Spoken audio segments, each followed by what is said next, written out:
채느라 캐치. 잡병 이야기는 전쟁이 사라진 에도시대 초기에 편찬된 책으로 여러가지 전장 요령을 담고 있습니다. 1600년대 중반 실전을 치러봤던 영감님들이 아직 살아있을 때 성립한 문헌인데, 관동의 구어체 사투리 문장을 가지고 여러 캐릭터가 대화를 주고받는 형식으로 독자에게 정보를 소개하는 것이 특징입니다. 우리가 어릴 때 봤던 학습 만화도 굳이 영희와 철수가 나와서 상황극을 했으니까 유구한 역사의 방식이고, 어찌 보면 공자님, 부처님 같은 성인의 말씀도 상당 부분 이런 대화 상황극이죠. 혼자서 만드는 가내수공업 유튜버가 그런 대화 구조로 영상을 만들기는 힘드니까 일반적인 설명문으로 바꿔서 그 중에 철포에 관한 부분만 이야기해 보겠습니다. 영상의 설명은 어디까지나 그 책에 그렇게 쓰여져 있다는 것이지 그게 다 맞는 이야기는 아닙니다. 먼저 철포 아시가루의 분대장이라고 할 수 있는 코가시라 아사히 이데에몬이 설명합니다. 잡병 이야기에 반복적으로 나오는 건데, 목에 건 염주알 같은 식량자루인 쿠이모노 후쿠로의 매듭은 옷깃의 한가운데에 오도록 맞춰야 합니다. 가슴팍에 염주알이 있으면 철포를 다루기 어렵습니다. 연습 때와 달리 전장에선 빨리 쏘면 안 됩니다. 충분히 정신을 가다듬고 탄환을 쓸데없이 쏘아버리지 않도록 해야 합니다.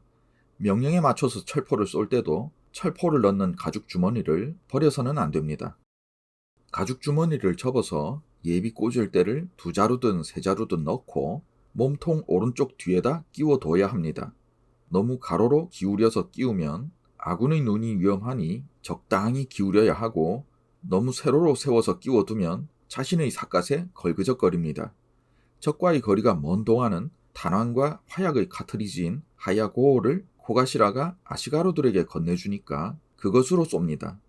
적과 가까워지면 각자 허리에 있는 가죽통, 그러니까 도란의 하야고호를 꺼내서 쏩니다.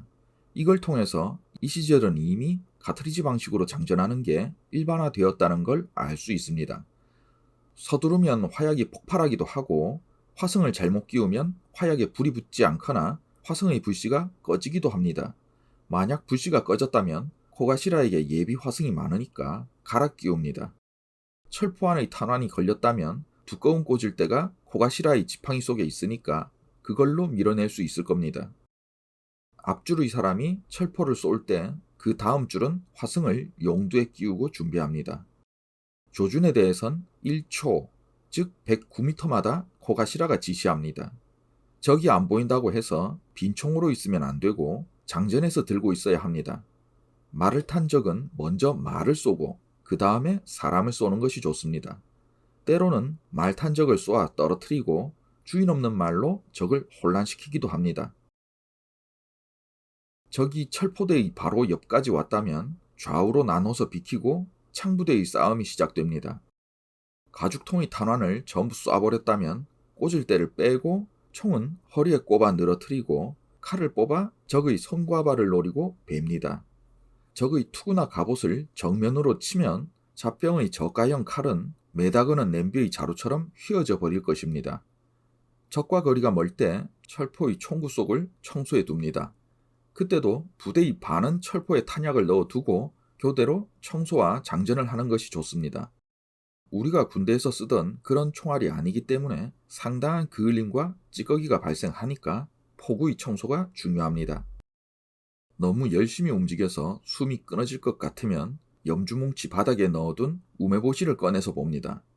우메보시를 먹는 것은 물론이고 빠는 것도 목이 마르기 때문에 목숨이 붙어있는 동안엔 그 우메보시 하나를 귀하게 여겨서 숨을 돌리는 약으로 꺼내서 보기만 하고 먹지는 않습니다.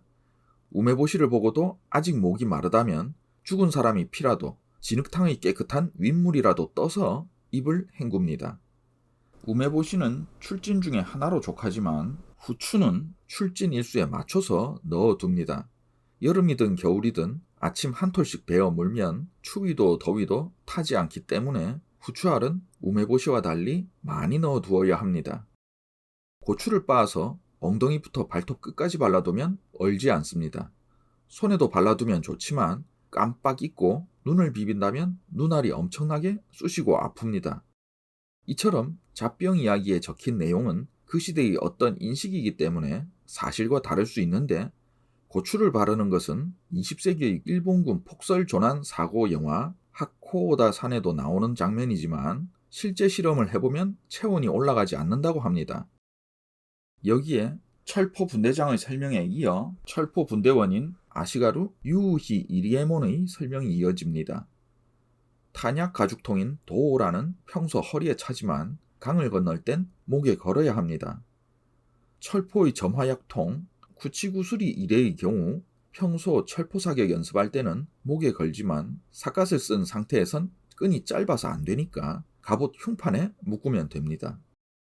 하야고의 화약은 탄환을 쏘는 데만 쓰지 않는데 들이나 산에서 살모사 이빨에 물리는 사람도 있기 때문에 곧바로 물린 자리에 화약을 1몸매, 그러니까 3.8g 정도 올려서 불을 붙이면 도끼가 빨리 없어집니다. 조치가 늦으면 독이 퍼져서 가망이 없다고 하는데 물론 이 독사 이야기는 따라하면 안 됩니다. 철포 분대장과 분대원의 이야기에 이어 사무라이의 개인 철포인 모치즈스를 담당하는 스스헤라는 인물의 설명입니다. 모치즈스는 들고 다니는 사람이 쓰는 게 아닙니다. 주인님이 직접 쓰시는 철포입니다.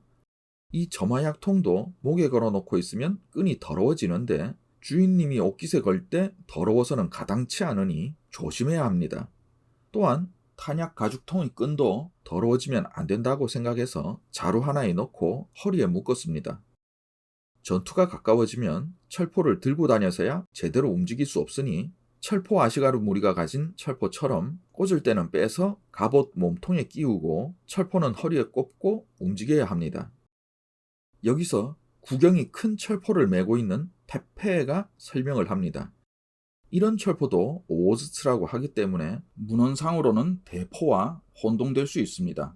일반적인 철포는 허리에 찰 수 있지만 대형 철포 오오즈츠는 허리에 끼울 수 없고 등에 맵니다.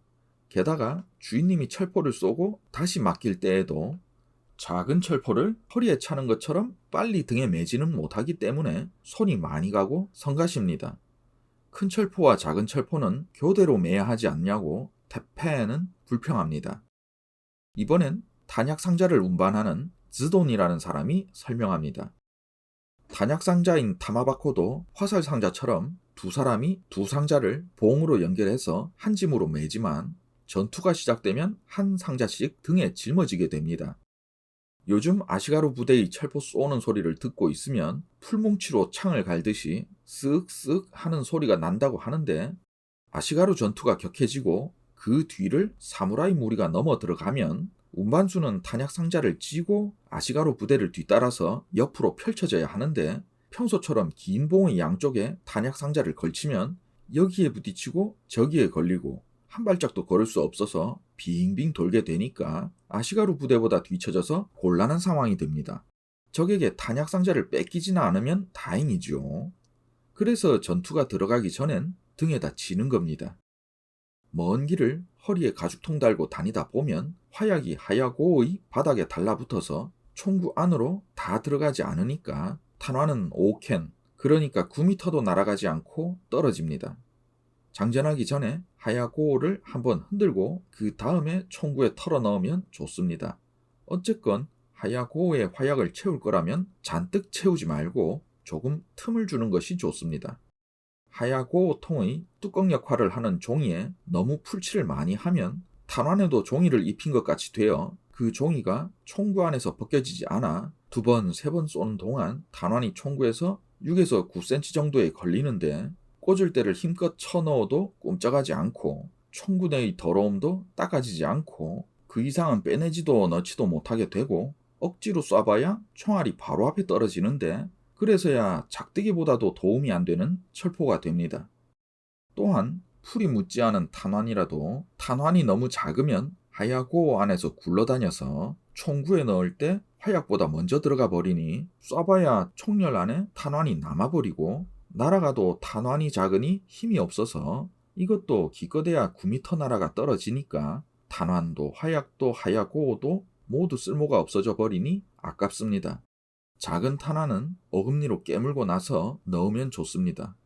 잘만 쏜다면야 가죽통 가득한 탄환을 단숨에 다 쏴버려도 빠르다고 할 것 없지만 빨리 쏘는 것만으로는 탄환을 모두 허투루 쏴서 버리고 있는 것으로 활도 철포도 적을 잘 보고 조용히 쏘는 것이 정해진 방법입니다.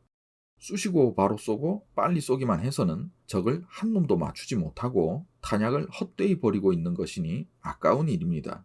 이렇듯 일본의 철포는 서양과 다르게 조준 사격에 중점을 두고 있습니다. 탄약 운반수의 허리에는 예비 꽂을 대가 끼어져 있고 등에는 모두에게 건네주고 비워버린 탄약 상자를 메고 있습니다. 화살 상자인 야바코는 물지개로도 쓸 수 있지만 탄약 상자는 아무것도 넣을 수 없습니다. 버리려고 해도 주인님께서 맡기신 것이니 그럴 수도 없습니다. 힘은 없고 메고 있는 탄약 상자는 무겁고 빈통은 쓸모가 없고 화살 상자 담당에 비해 거의 쓸모없는 일이라 화살 상자가 부럽다고 합니다. 어떤 아시가루 무리의 한 사람이 자기가 가진 탄약을 모두 써버려서 명령대로 꽂을 대를 빼서 철포를 허리에 꽂고 칼을 뽑아 적과 싸웠습니다. 적을 정면으로 내려쳤지만 칼이 휘어져 버려서 코와 키자시를 뽑아 배에 찔러 넣고 목을 자르려고 하는데 주인님으로부터 철수하라고 명령이 내려졌습니다. 즉시 철수하라고 하니 적의 목을 반쯤 자른 참이었지만 명령이므로 그 목을 버리고 왔답니다. 칼은 휘어졌고 수급은 버려버렸고 아까운 일이지요. 그래도 주인님이 증인으로 설 터이니 적의 목을 가져온 것과 같다 라고 말했기에 그것이 증거가 되었다고 합니다.